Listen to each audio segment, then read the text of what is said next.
This was supposed to be a normal night of wrestling. But one teenager told one lie that turned this wrestling show into a bloody crime scene, got a wrestler put on trial, and nearly destroyed an entire company. This is the insane true story of the mass transit incident. Back in the 90s, wrestling was dominated by two giants. But there was another company down in a small bingo hall called ECW, and it was absolutely insane. The owner, Paul Heyman, was a complete genius, and he built a wrestling company that was basically a punk rock show.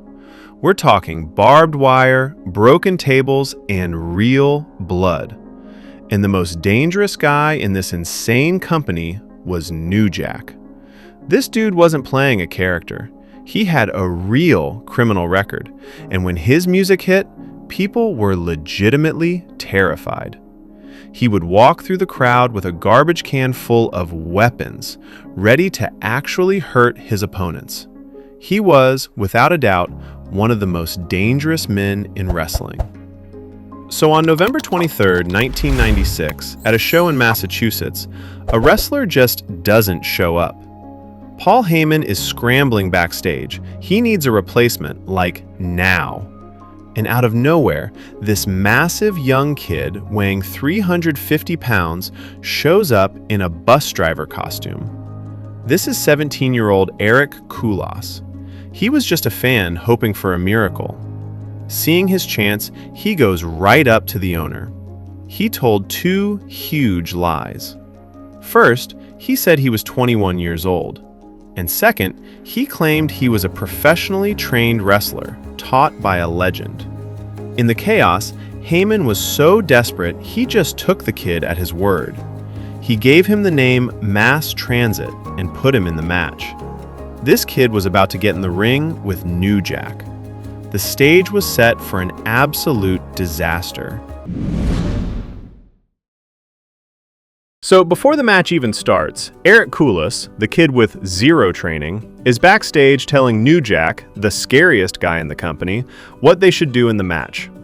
This is a massive sign of disrespect. Then, he made the biggest mistake of his life. He asked New Jack to cut his forehead open so he would bleed for the crowd. New Jack even said he warned the kid, but Kulas insisted. New Jack was furious. The match was supposed to be a quick beatdown, and that's what happened. The other two wrestlers left the ring, leaving New Jack alone with Mass Transit. The attack began. New Jack hit him with a crutch. He smashed a toaster over his head. A literal toaster. The crowd was loving it.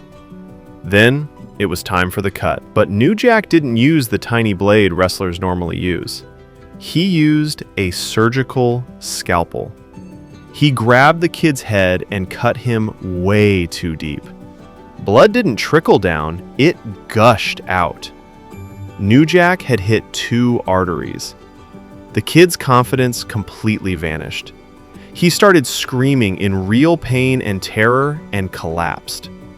The ring was turning completely red with blood. The crowd went from cheering to horrified silence. This was not part of the show. You can even hear New Jack lean down and ask the kid, "You all right?"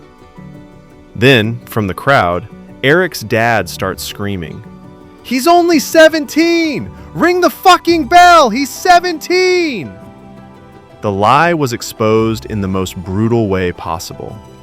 Medics rushed to the ring. People in the audience were literally fainting. As the kid is being attended to, New Jack grabs a microphone and starts trashing him. It was an absolutely shocking moment that made him look like a total monster.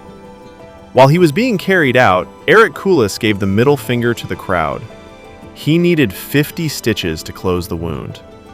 The explosion was over, but the consequences were just getting started. The story of a 17-year-old getting carved up in a wrestling ring went mainstream.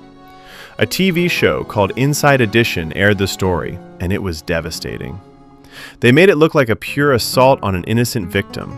They They completely left out the part where Kulas lied about his age and training, and that he asked to be cut. This could not have come at a worse time. ECW was about to have its first ever pay-per-view, which was their chance to become a huge deal. But when the pay-per-view company saw the news story, they canceled the event. This was a kill shot that could have bankrupted the entire company. Paul Heyman went into full-blown crisis mode. He begged and pleaded with the provider, explaining the entire story, the lies, the request to be bladed, everything. It actually worked. They put the show back on the schedule, but it had scarred ECW's reputation forever. The legal problems were even crazier. The Kulas family pressed charges, and Jerome Young, New Jack, was arrested. He was put on trial for assault and battery with a dangerous weapon. In court, the full story finally came out. Other wrestlers testified that Kulas was arrogant and had specifically asked New Jack to blade him.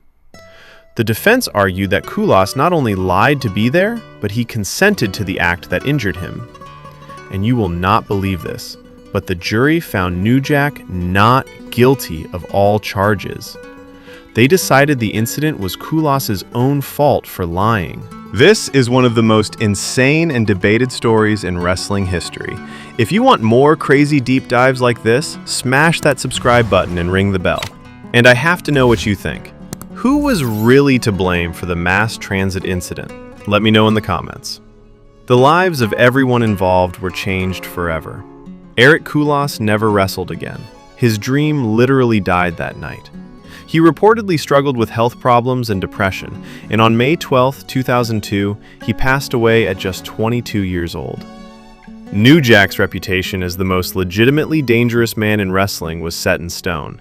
He never apologized and said until the day he died that Kulas was responsible.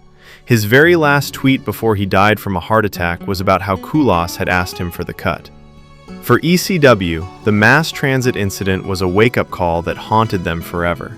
It exposed the insane dangers of the wrestling scene back then. Whatever innocence the company had was gone. A 17-year-old fan lied to live out his fantasy, and it turned into a real-life nightmare that almost destroyed everything.